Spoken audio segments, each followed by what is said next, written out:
Good morning. So let's talk about z-scores and what the area under the normal curve is, what it means. We've looked at the normal distribution curve, and mu, the average, is always going to be in the middle, and then we can go out however many standard deviations we want. So this could be mu plus one standard deviation. This would be mu plus another. We can go standard deviations to the left. We've looked at the 68, 95, 99.7 rule, and if you have not, you need to go back and double check that, make sure you understand it, because this tells us how much of the area under the normal curve is going to be found between 1, 2, and 3 standard deviations. Now, it wouldn't be possible to create tables to count anything between 1, 2, and 3 standard deviations. For instance, what happens if you have 1.2 standard deviations? What z-scores are, a z-score is the number of standard deviations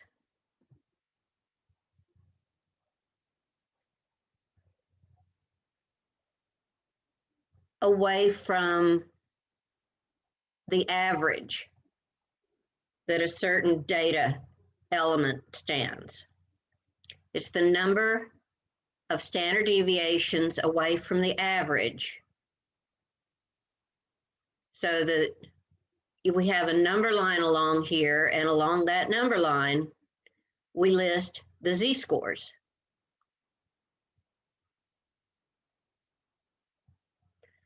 A z-score is a way to standardize any mu and standard deviation so that the average in the middle of a z-score table is always 0. Remember, a z-score is the number of standard deviations a number lies from mu, which is going to be in the middle. So if we change it so that mu becomes 0 and the standard deviation, one standard deviation would be 1, regardless of what the standard deviation is. So it's a way to standardize it so that we can compare all average and standard deviations and determine how much area falls between that standard deviation and the center. Now, some z-tables, it's quite common actually, some z-tables are set up to give you the area, sorry, that should be a mu.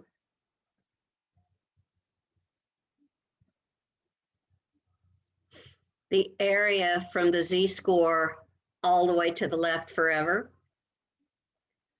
so that the area when z is equal to mu is going to be 0.5, because you've got half of it on each side. But the table that we're going to use gives us the area between any particular z-score and the center. And the only difference between the two, it might be personal preference, but the difference is basically that in this case, if you need to know the probability that any score lies under below a particular z-score, you add 0.5 to it. If you want to know, in this case, the odds that are how many standard deviations that lies from the middle, what the probability is, you have to subtract 0.5. It's just kind of like using fractions versus decimals. So we're going to use one that works like this. Now to calculate the z-score, keeping in mind that the z-score is the number of standard deviations that a particular data element lies from the average. And you might be considering the average to be the population average or the sample average, either way, but it's the mean average. Let's say for a particular situation, the mean average is 30 and the standard deviation is 5. And we want to know what is the z-score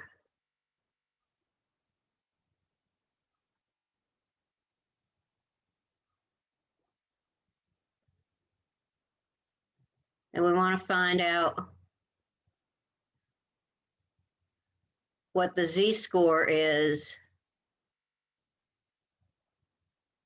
for x equals, I don't know, 37.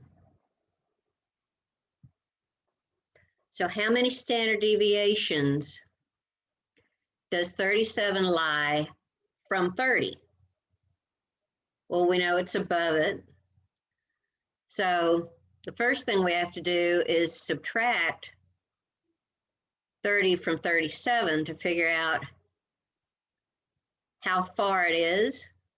And of course, that's a difference of 7.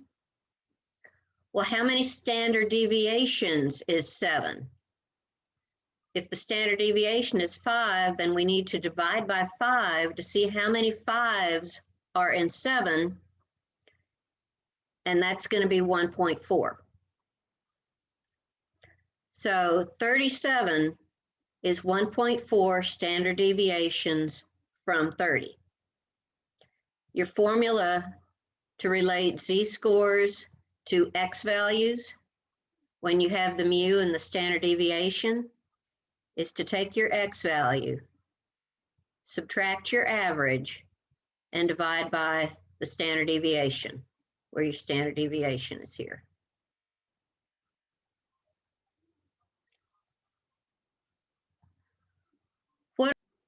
Suppose we had a situation where we knew that the average was 55. Standard deviation was 6, and we needed to know the x value, the data that would correspond to z equals negative 1.6. Remember, translation. This means they're asking us what x value is 1.6 standard deviations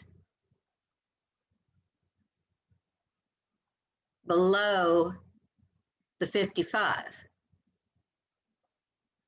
what they're asking.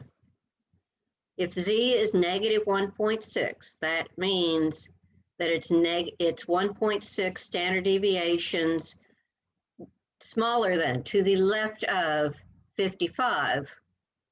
We know a standard deviation is 6. And we know that the formula to swap them back and forth is that z equals x minus mu divided by the standard deviation. So here we've got negative 1.6 equals our unknown x minus 55 divided by 6. to solve this for x, we're going to need to multiply both sides by 6. So we've got negative 9.6 is going to equal x minus 55. This actually means that we're looking for the x value that is 9.6 units below the 55. So now we're going to add 55 to both sides.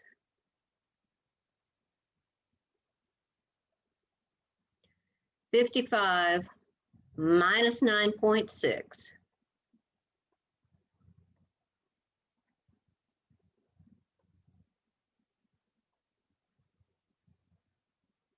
is 45.4.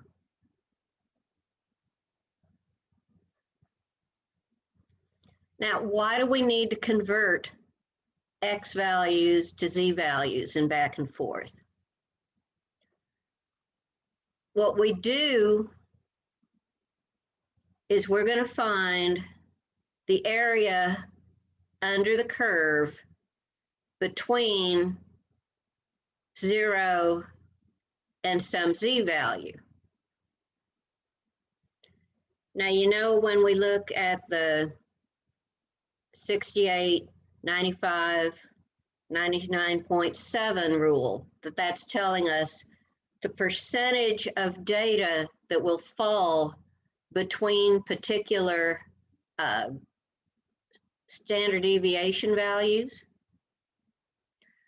So the z is a standard deviation. It tells us how many standard deviations we are from the center. And the area under the curve is always given as 1, but that basically means 100%. So the area under the curve is the decimal version of the percent of values that should fall between that z value and the center.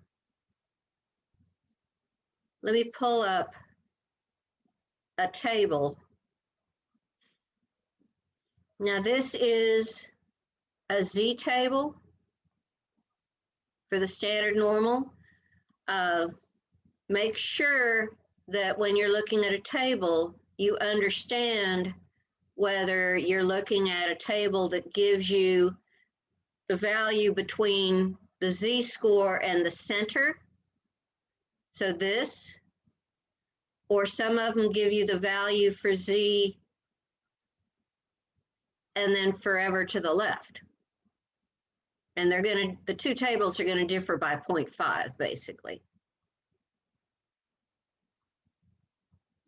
So this one gives us the value between the area under the curve between z and the center. If it doesn't have a picture like this, look at your first z-score. Does 0 correspond to an area of 0 or an area of 0.5? So here these numbers are the area under the curve. This is your area. These numbers are your z-scores. This column goes to tenths, and then if you have a z-score that goes to hundredths, you can look over at these other columns. So we're just going to look at 1 decimal place for z, but if you needed, for instance, if they asked you to find the area under the curve for z equals 1.25, then you'd look down here until you found 1.2 right here.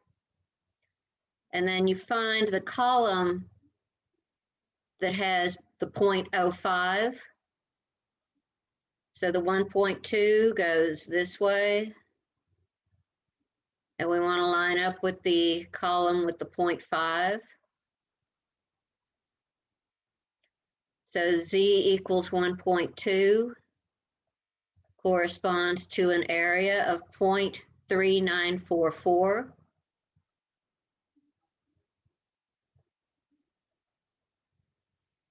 And notice it actually uses that same example here. So what good is this? Suppose they asked us to find the area between Z equals 0, which is what we got a second ago, and Z equals 0.8. So 0.8 of a standard deviation away from 0. Look down here to the 0.8, and the answer is just 0.2881. Area equals 0.2881. Because the table gives us directly the area between the Z value and 0. What if they're asking us to find the area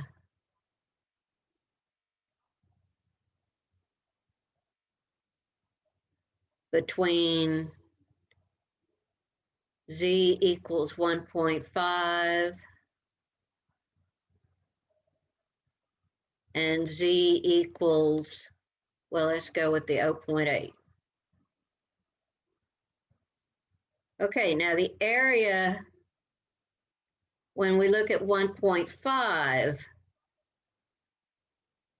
the area for Z is less than 1.5. That would be from 1.5 to 0 is 0.4332.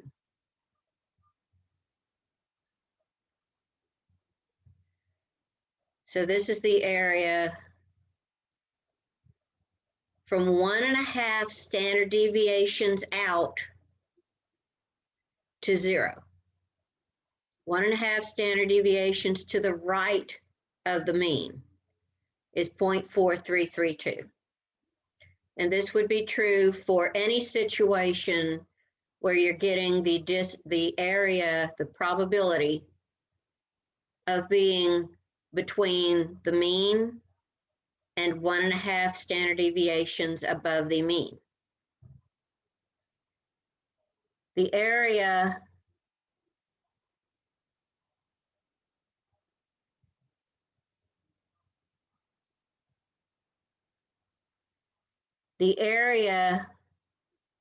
for Z being less than 0.8, we already looked, was 0.2281.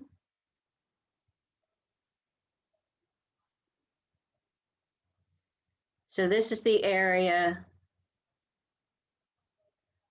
between 0.8, 0.8 of a standard deviation away from 0 and 0. If we're looking for the area between 1.8 standard deviations out and 1.5 standard deviations out, and this one gives us the whole thing, and this one gives us this part, then their difference is going to be the area here in between. So we have to do 0.4332 minus 0.2281, which is going to equal 0.1051. So that contains about 10.5% from the 0.8 to the 1.5 would have about 10.5% of the data.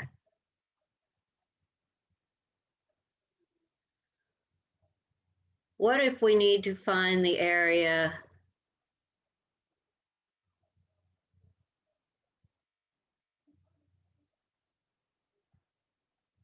between z equals 0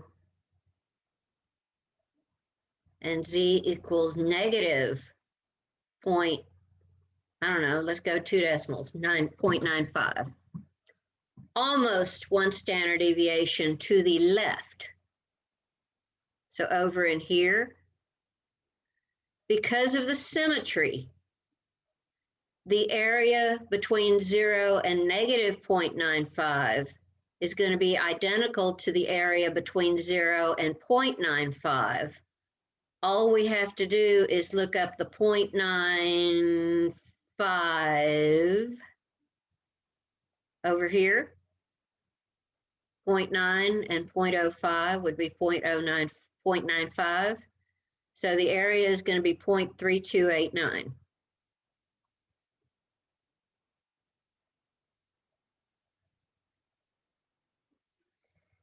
And if you want to find the distance, the area between two negative values, do the same as before, just change them to positive and subtract those, get the difference. If you want to find this area right in here, you get the total area minus the inside area, and that'll give you the difference.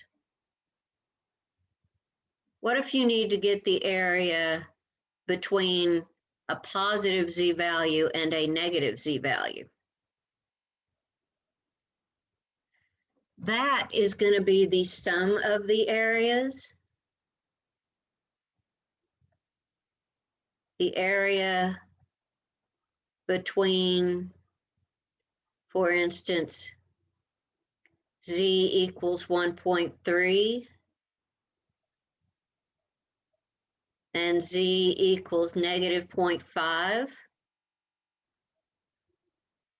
You get the area for z is 1.3. You can do less than. That'll give us this one, this side. And since there's no negatives on this table, but it's symmetrical, we get the area between 0 and 0.5. So 0, z is less than or equal to 0.5. And we're going to add those because the area between the positive and the negative is going to be the sum of the areas. So the area for z is less than or equal to 1.3 is going to be 0.4032.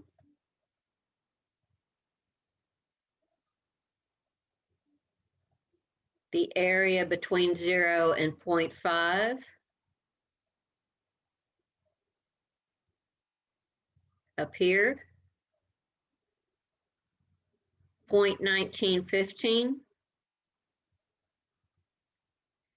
And the area where z is between the negative, I could write it like this, the area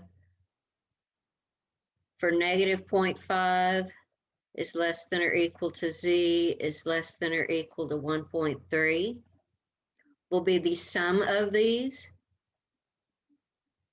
So it's going to be 0.4032 plus 0.1915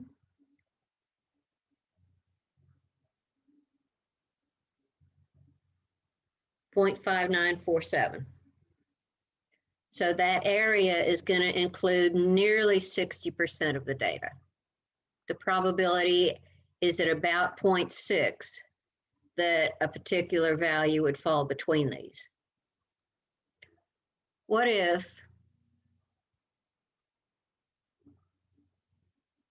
out of 1,000 test scores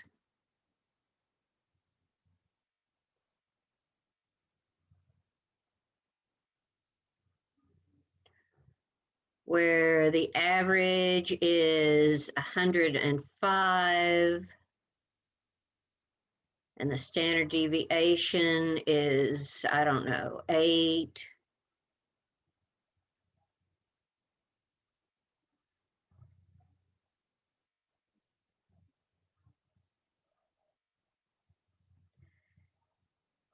How many will score, well, let's switch it up, above, the average is 105, above 120. We need to figure out how many standard deviations above the average the 120 is. And then we're going to need to figure out the area above, under the curve, but above where x would be 120. So we need the z-score that corresponds to this. So our z-score will be 120 minus 105 divided by 8 equals 15 divided by 8. Okay, this is 1.875, so I'm going to call it 1.88. Now look, I need to find the area above 1.88 standard deviations above the average. The average, when we go to z-scores, is going to be 0, 1.88 standard deviations to find the area above that. Now the area from 0 to the far right is 0.5. So basically this area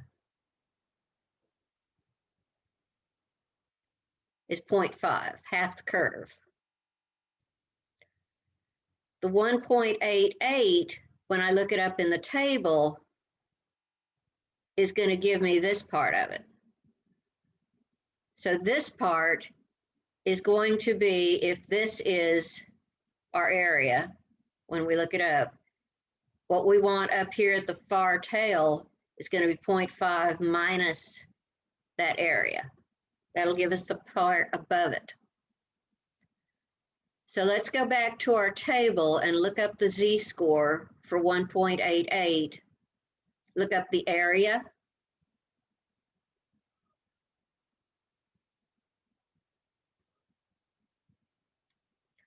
.88.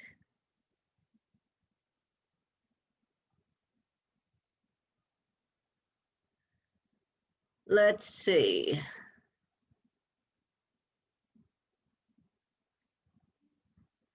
.88 is going to be 0.4699. So 0.4699 is our z-score. That means that this area from the middle up to the 1.88 is 0.4699.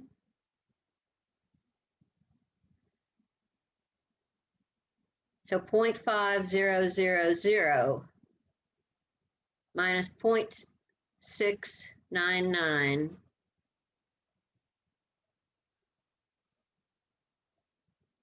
is 0.0301. This is the probability. This is the percentage of scores that are going to fall up here.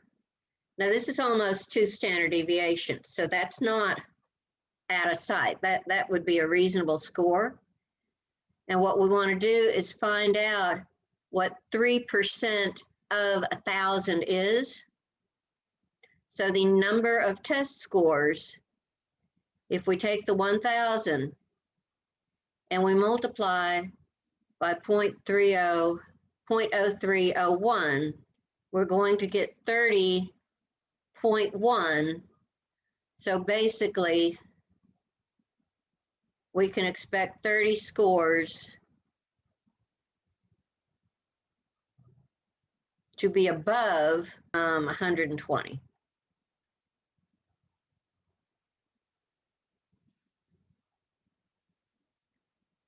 So that's what this is for.